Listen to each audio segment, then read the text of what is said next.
se eu te dissesse que Deus já fez tudo para a sua salvação, mas que você precisa decidir? Será que o ser humano pode resistir à graça? Depois de salvo, é possível se afastar? Somos livres ou somos espiritualmente programados? Bom, hoje nós vamos estudar sobre um dos assuntos mais profundos e interessantes da teologia bíblica, o livre-arbítrio na salvação.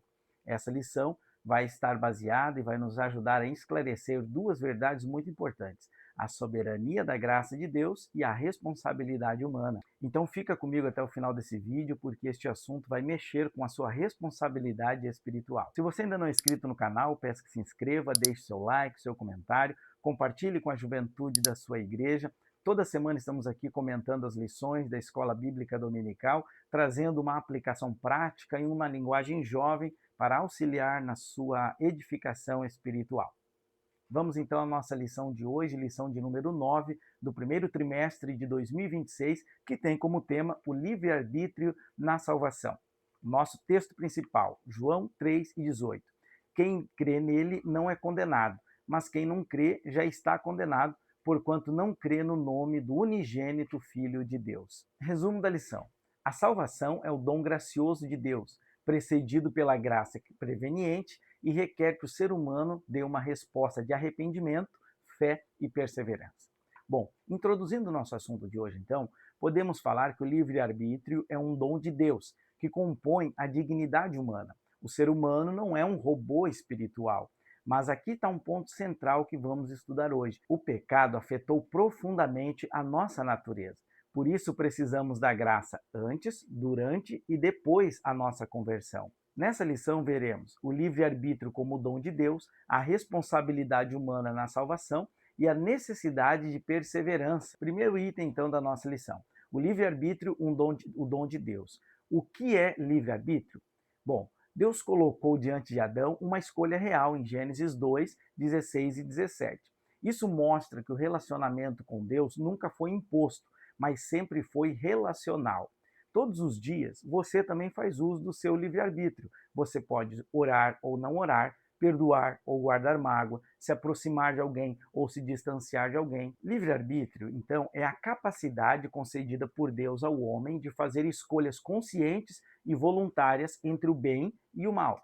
Desde Gênesis, vemos que Deus criou o ser humano com intelecto, consciência moral e vontade. Essa definição é extremamente importante porque ela nos protege de dois extremos muito perigosos: o determinismo absoluto, como se o homem fosse apenas um instrumento sem responsabilidade, ou o humanismo autônomo, como se o homem fosse independente de Deus em toda a sua vida. A Bíblia apresenta o ser humano como responsável diante do seu Criador. Quando falamos em livre-arbítrio, não estamos dizendo que o ser humano é independente de Deus ou que ele pode viver como se fosse o próprio Senhor da sua vida. Estamos dizendo que Deus nos criou com uma capacidade real de tomar decisões. Em Gênesis 1, 26 e 27, vemos que Deus nos criou à sua imagem e semelhança. Isso significa que não fomos programados como máquinas.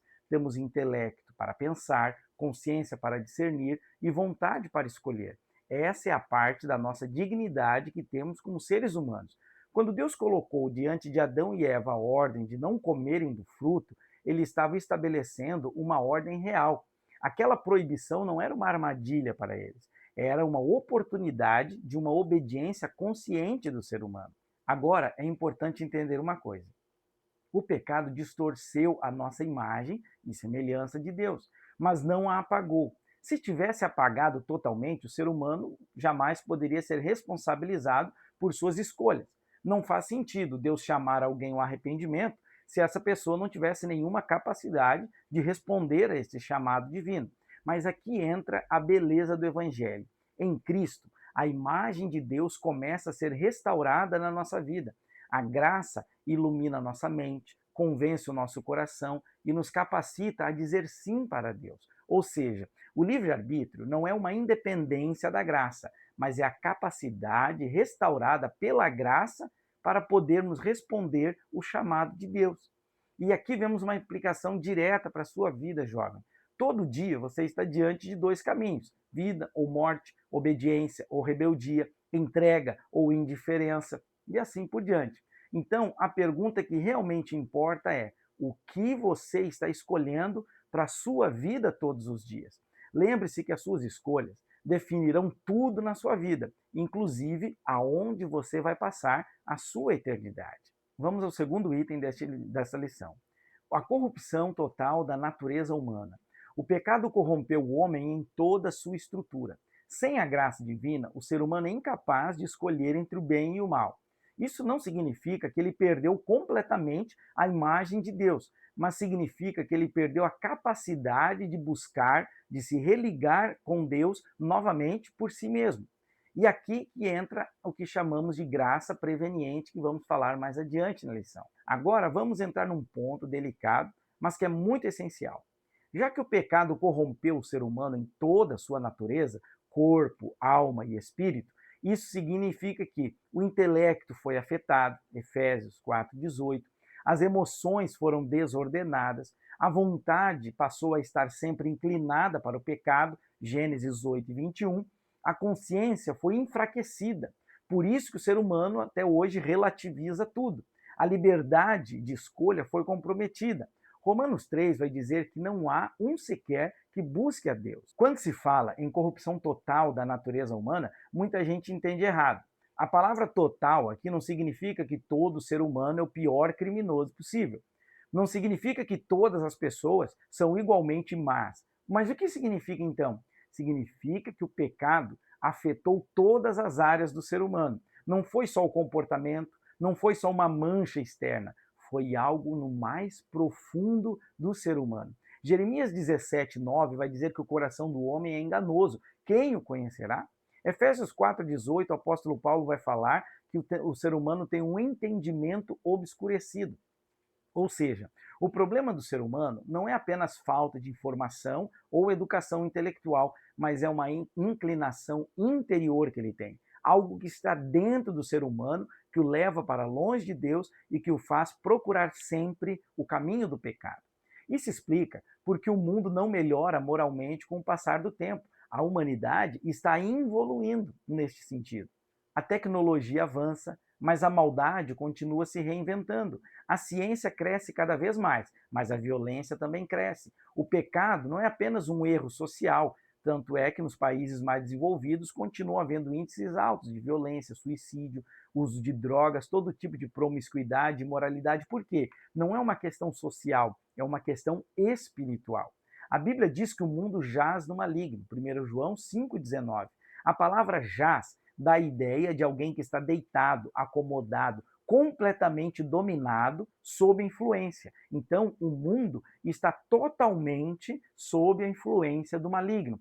Isso ajuda você, jovem, a entender por que vemos tanta maldade sem limites no mundo hoje. Corrupção, violência, injustiça, perversões que há poucas décadas seriam coisas impensáveis, hoje estão sendo normalizadas e relativizadas pela sociedade.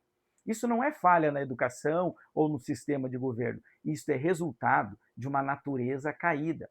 A depravação total ensina que o ser humano, por si mesmo, não consegue produzir o bem espiritual que o reconcilie com Deus. Pode praticar atos bons socialmente, ele pode demonstrar generosidade com as pessoas, fazer boas obras, procurar fazer ações nobres, mas espiritualmente falando, ele está separado de Deus e inclinado a viver distante de Deus.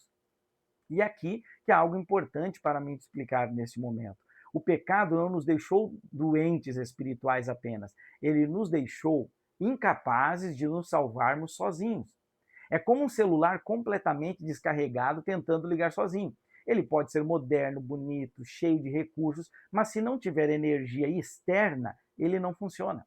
Assim também é o ser humano após a queda no pecado. E compreendermos isso nos protege de dois extremos. Um, do orgulho, porque ninguém pode dizer que é espiritualmente superior por natureza. E segundo, da ingenuidade, porque entendemos que o mal no mundo não é superficial, mas ele é estrutural. Quando olhamos para a realidade à nossa volta e vemos a maldade do mundo, isso confirma o diagnóstico bíblico. Algo profundo foi quebrado e corrompido lá no Jardim do Éden. Agora talvez surja uma pergunta muito interessante na sua mente, jovem. E aqui está uma das questões mais profundas de toda a doutrina bíblica da salvação. Se o ser humano está totalmente corrompido pelo pecado, então ele não tem responsabilidade nenhuma sobre os seus atos, já que está totalmente corrompido, vive para pecar e faz isso naturalmente e não pode ser responsabilizado por isso? Essa é uma grande tensão da teologia bíblica. E a resposta pode surpreender o que muita gente pensa. Porque ao mesmo tempo em que a Bíblia afirma que a nossa natureza foi profundamente afetada pela queda, a Bíblia também nos afirma que Deus continua tratando o ser humano como responsável pelas suas decisões. E isso é impressionante. Mesmo depois do pecado, Deus continua chamando, advertindo, ordenando, confrontando o ser humano. Ele não conversa com pedras, ele não está exortando árvores, mas ele fala com as pessoas. Isso significa que, embora a natureza humana esteja corrompida, o ser humano não deixou de ser um agente moral. Ele continua sendo alguém que responde, que decide e que vai prestar contas pelos seus atos. A depravação explica que o homem se inclina para o mal, mas ela não elimina a responsabilidade do homem pelos seus atos praticados. E aqui está o ponto crucial. Se entendermos isso errado, podemos cair em dois extremos perigosos. Ou achar que somos simples vítimas sem responsabilidade, ou pensar que somos autossuficientes espiritualmente. Então, como a Bíblia resolve essa tensão? Bom, alguém pode estar corrompido e ainda assim ser responsável diante de Deus? Exatamente aqui que entramos no próximo ponto da lição. E essa resposta muda completamente a maneira como entendemos nossas escolhas, a salvação e a prestação de contas que um dia veremos de dar diante do Senhor. Vamos avançar. Terceiro subtópico: a responsabilidade humana. A Bíblia é clara. Josué 24:15. Escolhei hoje a quem servireis. Deus oferece a graça, mas o homem precisa responder. João 1 diz que a luz veio ao mundo, mas muitos não a receberam. Em João 3:19 diz que a luz foi revelada, mas os homens amaram mais as trevas do que a luz, porque as suas obras eram más. Livre-arbítrio, então, significa que o ser humano pode resistir ao chamado de Deus. Isso revela algo profundo. O amor verdadeiro que Deus espera receber do ser humano não é um amor forçado. Você tem respondido ao chamado de Deus ou tem adiado essa decisão na sua vida? Aqui chegamos ao equilíbrio bíblico. Se Deus opera pela graça, como o homem ainda é responsável? A resposta bíblica é que sim. Como lemos em Josué 24:15, escolhei hoje a quem servireis. E aqui que entra uma conexão muito poderosa com o Antigo Testamento. Em Deuteronômio 30:19, Deus declara: os céus e a terra tomo hoje por testemunhas contra ti, que te propus a vida e a morte, a bênção e a maldição. Escolhe, pois, a vida, para que vivas tu e a tua descendência. Observe, Deus apresenta ao homem dois caminhos. Ele revela as consequências, mas ele orienta e diz: escolhe o caminho da vida. Isso mostra três verdades muito claras para nós. Primeiro, Deus é soberano, porque ele é quem estabelece os caminhos. Segundo, o ser humano é responsável, porque precisa decidir entre a vida e a morte, a bênção ou a maldição. E terceiro, as suas escolhas têm consequências reais. Deus não diz, eu decidirei por você, já está decidido, mas ele diz, escolha. Isso desmonta aquela ideia fatalista de que somos meros espectadores na nossa história espiritual. Não somos marionetes, também não somos autossuficientes. Somos criaturas responsáveis diante de um Deus que é perfeito e santo e justo. Diante da sua jornada no deserto, logo após ouvir esta afirmação de Deus, Israel presenciou todos os milagres: a abertura do mar, o maná do céu, a coluna de fogo, a nuvem que os protegia do calor, a presença divina constante entre eles. Eles experimentaram uma graça de Deus, mas mesmo assim escolheram murmurar, duvidar, rejeitar, se rebelar contra Deus. Isso revela algo muito sério. Ver a graça não garante uma resposta positiva do ser humano. João capítulo 1, versículos 7 a 9, afirma que a luz resplandeceu nas trevas. Mas em João 1, 10 e 11 ele diz, veio para o que era seu, mas os seus não o receberam. Contudo, no versículo 12 ele declara, mas a todos quantos o receberam, Deus deu-lhes o poder de serem feitos filhos de Deus. Aqui está o ponto central da nossa lição de hoje. Aqueles que receberam voluntariamente, isto é, a todos os que creram nele, foi concedido o poder de se tornarem filhos de Deus.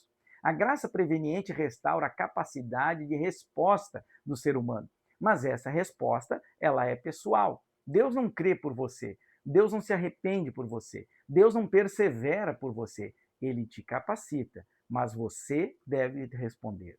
Aplicação direta para você, jovem. Você não pode viver a fé dos seus pais. Você não pode defender. Você não pode viver, jovem, a fé dos seus pais.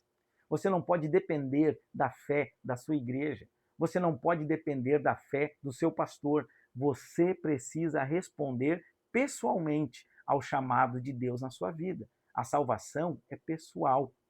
Livre-arbítrio é uma grande responsabilidade. A responsabilidade espiritual significa que um dia prestaremos contas a Deus das nossas decisões. E aqui vamos ao segundo tópico da nossa lição, que vai explicar então sobre a necessidade dessa graça, porque a vontade humana está corrompida. Aqui entramos numa verdade essencial da doutrina da salvação. O problema do homem, como já falei, não é apenas falta de informação, é uma corrupção interior. A Bíblia ensina que após a queda, o ser humano foi naturalmente inclinado ao mal. Isso não significa que ele perdeu aquela capacidade de fazer escolhas morais. O homem ainda escolhe entre o certo e o errado em termos sociais e éticos. Ele ainda pode agir com bondade, justiça, civilidade e responsabilidade moral. Mas há uma distinção importante aqui. Escolher o bem moral não é o mesmo que escolher o bem espiritual. Efésios 2:1 declara que o homem está morto nas suas ofensas e pecados. Romanos 8:7 afirma que o homem tem a inclinação da carne, que é inimizade para com Deus. E aqueles que estão na carne não podem agradar a Deus. Romanos 8:8. O homem não perdeu a capacidade de decidir, mas ele perdeu a capacidade de buscar a Deus por si mesmo. E aqui está um ponto-chave. Para escolher o bem espiritual, isto é, voltar-se para Deus com arrependimento e fé, o homem não pode confiar apenas no seu intelecto ou no seu arbítrio natural. É preciso mais do que isso. Romanos 1:20 vai ensinar que pela observação da criação, o ser humano pode concluir que Deus existe. Isso é chamado, na teologia, de revelação geral ou revelação natural. Olha que maravilhoso esse texto, Romanos 1:19 e 20. Pois o que de Deus se pode conhecer é manifesto entre eles, porque Deus lhes manifestou. Pois desde a criação do mundo, os atributos invisíveis de Deus, seu eterno poder, sua natureza divina, têm sido visto claramente, sendo compreendido por meio das coisas criadas, de forma que os homens são indesculpáveis. Ou seja, a natureza aponta para um Criador. A consciência do ser humano aponta para uma lei moral. A história da humanidade aponta para o propósito. Mas essa revelação natural, essa revelação geral, não salva ninguém. Ela informa o homem, ela acusa, ela aponta, mas ela não tem poder para reconciliar o homem para com Deus. Ao olhar para a natureza, o ser humano é indesculpável se não reconhecer que existe um Deus, que existe um Criador. Contemplar o céu estrelado, por exemplo, o universo, pode despertar admiração, mas não remove a culpa pelo pecado do ser humano. Por isso, é necessária uma revelação mais profunda, que chamamos de revelação especial. Essa revelação especial, ela se manifesta pelas Sagradas Escrituras, que é a palavra de Deus escrita. Ela se manifestou na revelação de Jesus Cristo e na atuação do Espírito Santo. João 3:16 revela o amor redentor de Deus. Em João 16:8, ele mostra o Espírito Santo convencendo o homem do pecado, da justiça e do juízo. Você pode reconhecer que Deus existe e ainda assim não estará salvo. A salvação não vem apenas por uma reflexão filosófica sobre Deus. Ela vem por uma revelação da graça de Deus para nós de forma pessoal. A vontade humana está corrompida e precisa ser alcançada pela graça de Deus. Se o ser humano está corrompido pelo pecado e ao mesmo tempo continua sendo responsável de Deus, como isso é possível? Bom, como alguém espiritualmente afetado em toda a sua natureza ainda pode responder ao chamado divino? Será que Deus exige algo sem oferecer condições? Será que a responsabilidade humana caminha sozinha? Ou existe uma ação divina anterior que torna essa resposta possível? É exatamente aqui que entramos em um dos pontos mais lindos e profundos dessa lição que eu quero que você guarde no seu coração. Uma verdade que protege tanto a soberania de Deus quanto a responsabilidade humana. No próximo tópico, vamos entender como Deus age antes mesmo da nossa resposta, preparando o coração do pecador, iluminando seu entendimento e tornando possível para ele dizer sim a esta proposta.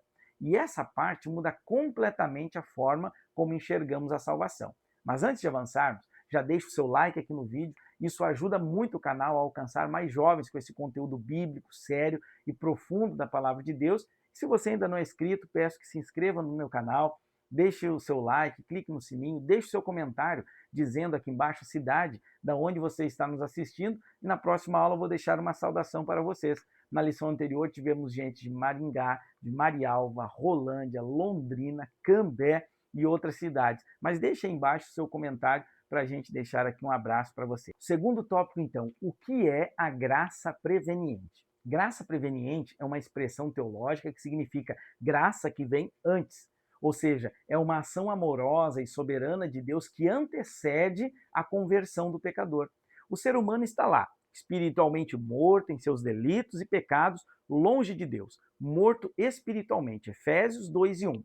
Morto, ele não reage. Morto, ele não consegue iniciar um movimento em direção a Deus. Mas o Evangelho nos revela que Deus não ficou esperando o homem dar o primeiro passo. Deus se moveu primeiro. A graça preveniente significa exatamente isso. Antes de você pensar em Deus, ele já estava pensando em você. Antes de você querer se aproximar, porque estava morto nos seus pecados, ele já havia te chamado. Antes de qualquer decisão humana, já existia uma iniciativa divina. Tito 2:11 vai nos dizer que a graça de Deus se manifestou trazendo salvação a todos os homens. Isso mostra que a ação divina não é limitada a um grupo específico de pessoas, mas ela alcança, chama, ilumina e convence a todos. Mas aqui está um ponto muito importante para você, jovem, entender. Essa graça não força ninguém. Essa graça não salva automaticamente. A graça preveniente é o toque de Deus na consciência. É o incômodo santo de Deus no coração do homem. É aquela convicção que diz: você precisa de Deus, você precisa de algo maior, você precisa mudar de vida. É o toque do Espírito Santo. É a graça que vai lá neste homem que está morto espiritualmente e acende como uma faísca, uma fagulha, para que ele possa então ver e a salvação se tornar possível para ele. Essa graça preveniente, ela é primeiro universal, porque ela é oferecida a todos. Leia João 1:9, Tito 2:11. Segundo, ela é suficiente, porque ela capacita o ser humano para o arrependimento e a fé em Jesus, convencida pelo Espírito Santo. João 16:8. E ela é resistível, porque o homem pode rejeitá-la. Atos 7:51. Mateus 23:37. Se fosse irresistível a graça, não haveria responsabilidade humana real, mas a Escritura mostra pessoas resistindo ao Espírito Santo. Por exemplo, Atos 7:51 fala claramente sobre pessoas que resistiam ao Espírito Santo. Mateus 23:37 mostra Jesus lamentando pela cidade de Jerusalém que o rejeitou, mas em Apocalipse 3:20 mostra Cristo batendo a porta. Ele está batendo na porta, ele não está arrombando a porta. Talvez você já tenha ouvido aquela frase que diz assim, jovem: dê o primeiro passo e Deus dará os outros por você. Essa frase parece bonita, motivacional, mas biblicamente ela não está correta, porque na realidade quem dá o primeiro passo é Deus. Isso significa que sem a iniciativa divina, ninguém poderia desejar ou aceitar a salvação. A graça preveniente, ela resolve exatamente esse problema. Deus age primeiro. Ele não espera que o pecador dê o primeiro passo. É o próprio Espírito Santo que começa a operar, iluminando o entendimento, despertando a consciência e produzindo convicção dos pecados da pessoa. Essa atuação, ela pode ser ilustrada de uma forma bem clara para você, através de uma metáfora bíblica sobre a luz. João 1,9 diz assim que Cristo é a luz verdadeira que ilumina todo homem que vem ao mundo. Ou seja, essa iluminação não é regeneração automática. Isso é operado pelo Espírito Santo na vida daquele que crê. Não é salvação irresistível, mas é uma capacitação suficiente para a pessoa dar uma resposta real ao convite da salvação. Imagine assim, uma pessoa está andando em uma mata fechada, completamente escuro, e está completamente perdido, não sabe para onde está indo. Próximo dele tem uma casa onde ele pode se abrigar. A graça preveniente não vai pegar esse pecador e colocá-lo dentro da casa para ele estar refugiado. Não, ela acende a luz na varanda para clarear o caminho, abre a porta e chama esta pessoa para entrar. Deus ilumina o caminho, mas não força os pés do pecador a caminhar. Essa mesma ideia aparece em João 12,32, quando Jesus afirma: "E eu, quando for levantado da terra, atrairei todos a mim."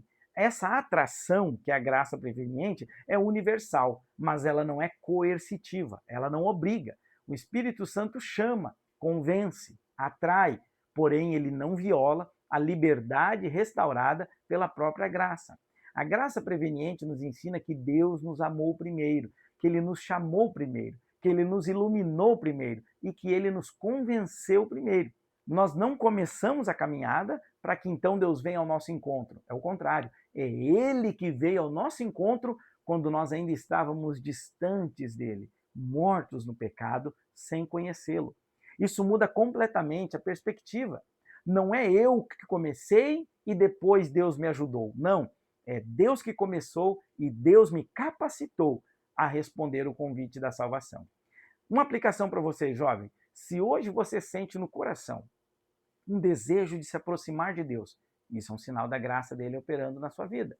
Se hoje você sente um incômodo quando ouve a palavra de Deus e aquilo mexe no seu coração, você sente que precisa mudar de vida, é Deus tocando na sua consciência. Se há uma luta interior entre continuar no pecado ou buscar a santidade, se há coisas que depois que você pratica elas, a sua consciência fica martelando e você sente um incômodo e reflete pensando que precisa mudar de atitudes, precisa deixar certas práticas, isso já é uma evidência do Espírito Santo convencendo você. É a graça agindo sobre a sua vida.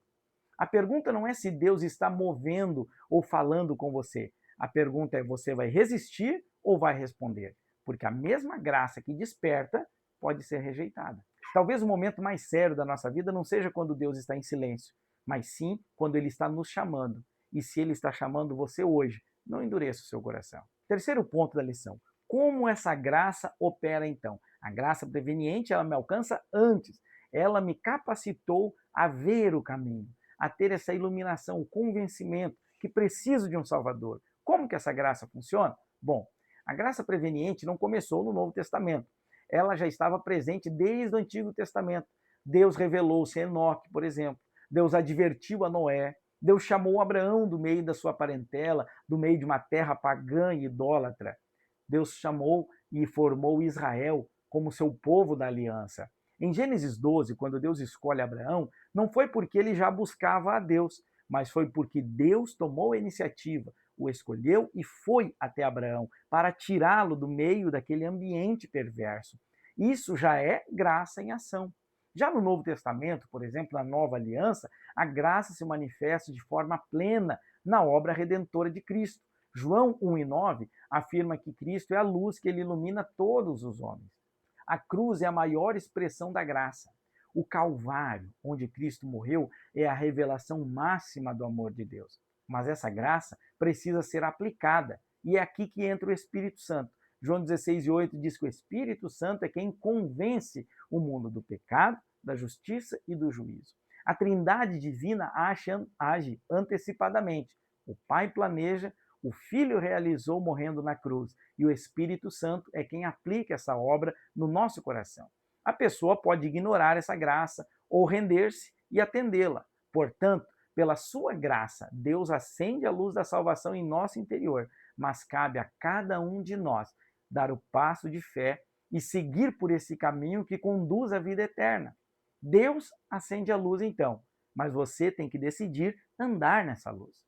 Deus abre a porta, mas você decide entrar capacitado pela graça dele. A graça não elimina a sua responsabilidade, mas ela fundamenta e te orienta na sua responsabilidade. Terceiro tópico da lição: a salvação, uma escolha capacitada pela graça. Primeiro ponto, a salvação é um dom gracioso. A primeira verdade que precisamos afirmar com absoluta clareza é essa: a salvação começa em Deus. Efésios 2, 8 e 9 declara: porque pela graça sois salvos, por meio da fé. Isto não vem de vós, é um dom de Deus. Não vem das obras, para que ninguém se glorie. Tito 2 e 11 vai dizer: porque a graça de Deus se há manifestado, trazendo salvação a todos os homens. Observe aqui duas verdades fundamentais. Primeiro, a salvação é um dom. E segundo, a salvação é oferecida a todos. A salvação não é uma conquista. A salvação não é uma herança familiar. E a salvação também não é resultado de um esforço moral de boas obras. A salvação é um dom, é um presente de Deus. Mas todo presente precisa ser recebido. E aqui está o ponto central da lição de hoje. Esse dom da salvação, ele não é imposto. Deus oferece, ele não força. A salvação, ela é proposta e não imposta. Marcos 1 e 15 mostra a resposta exigida: arrependei-vos e crede no Evangelho. Atos 20 e 21 fala de arrependimento para com Deus e fé em nosso Senhor Jesus Cristo. A graça capacita, mas o homem responde. Essa resposta revela o exercício verdadeiro do nosso livre-arbítrio. Veja bem o que diz lá em Romanos 10, 9 e 10, onde vai ensinar que com o coração se crê e com a boca se confessa para a salvação. Isso é um ato voluntário. Deus não crê por ninguém. Deus não se arrepende por ninguém. Ele concede a graça, mas a entrega deve ser consciente, decidida e pessoal do ser humano. Josué 24:15 continua ecoando: escolhei hoje a quem servireis. A salvação, portanto, é obra divina na sua origem, resposta humana na sua apropriação. Não é 50% de Deus e 50% parte do homem, não. É 100% a graça de Deus te capacitando. É 100% uma resposta responsável do ser humano capacitado pela graça de Deus. Uma aplicação para você, jovem. Você já recebeu esse dom ou apenas conhece ou ouviu algo sobre ele? Muitas pessoas estão na igreja, mas ainda não receberam o dom da salvação. Conhecer sobre salvação não é o mesmo que recebê-la no coração. Salvação é uma escolha capacitada pela graça. E aqui nós entramos no último tópico da nossa lição de hoje: perseverança e livre-arbítrio. A conversão não elimina o livre-arbítrio, mas ela restaura o livre-arbítrio e redireciona esse livre-arbítrio do ser humano. Após a conversão, o cristão continua sendo um ser moral responsável. Hebreus 3 e 12 vai advertir: vede, irmãos, que nunca haja em qualquer um de vós um coração mau e infiel para que se aparte do Deus vivo. Note, a advertência é dirigida aos irmãos, ou seja, o texto fala para aqueles que já estão na fé, que já são participantes do corpo de Cristo. Gálatas 4 e 5 fala sobre o risco real da pessoa decair da graça. Isso mostra que a perseverança na fé não é automática. Colossenses 2 e 6 vai declarar: assim como recebeste Cristo Jesus, o Senhor, andai nele. Receber é o início. Andar é a continuidade da vida cristã. A nova vida do cristão exige decisões diárias. Filipenses 2, 12 e 13 vai nos apresentar novamente esse equilíbrio. Desenvolvei a vossa salvação com temor e tremor, porque Deus é aquele que opera em vós. Olha que coisa interessante, está bem claro aqui. Deus opera, mas o crente precisa desenvolver a sua salvação. Perseverança, o que é? É obediência ativa à palavra e à voz de Deus. Isto não é passividade, isso não é acomodação, é um compromisso constante com o Evangelho de Jesus Cristo. Jesus diz em Lucas 9, 23, se alguém quiser vir após mim, negue-se a si mesmo, tome a cada dia a sua cruz e siga-me. Observe, cada dia. Perseverar é dizer sim repetidamente, porque todo dia o pecado vem bater na sua porta. Todo dia a tentação vem bater na sua porta. É preciso decidir, é preciso perseverar todo dia. A queda não começa no pecado grave, A queda na nossa vida começa na negligência espiritual, na falta de oração, na falta de ler a palavra de Deus, na falta de comunhão, na falta de vigilância no dia a dia, nas redes sociais, na internet. Perseverança não é viver com medo de pecar. Perseverança é viver com responsabilidade, confiando na graça capacitadora de Deus. A graça te sustenta, mas a vontade regenerada do cristão vai cooperar na sua vida de fé. O crente deve escolher todos os dias permanecer fiel, resistir ao pecado, andar no Espírito, perseverar e escolher pela graça continuar dizendo sim ao chamado de Deus. E aqui eu quero ler a nossa conclusão com você. O livre-arbítrio é um dom que Deus concedeu ao ser humano como parte da sua dignidade. Embora o pecado tenha afetado profundamente a natureza humana, a graça divina, manifesta em Cristo e aplicada pelo Espírito Santo, restaura a capacidade humana de responder ao chamado da salvação, com arrependimento e fé. Essa salvação é oferecida a todos, mas requer uma resposta voluntária e consciente. No entanto, após a conversão, o crente permanece livre e é chamado a perseverar diariamente, escolhendo andar com Cristo em fidelidade. A vida cristã não é automática, ela é um caminho de decisões constantes, sustentada pela graça, mas trilhado com responsabilidade. Existe uma música, dentre tantas, que expressa exatamente isso que nós estudamos hoje. Ela diz assim: pela cruz me chamou, gentilmente me atraiu, e eu, sem palavras, me aproximo quebrantado por seu amor. Ele me chamou, ou seja, iniciativa divina. Ele me atraiu, ou seja, a graça preveniente. Eu me aproximo, é a resposta livre do ser humano. Talvez você esteja sendo chamado por Deus há muito tempo, jovem. Talvez Deus esteja atraindo você há anos. A pergunta não é se Deus está te chamando. A pergunta é como você está respondendo. Que Deus te abençoe e até o próximo vídeo.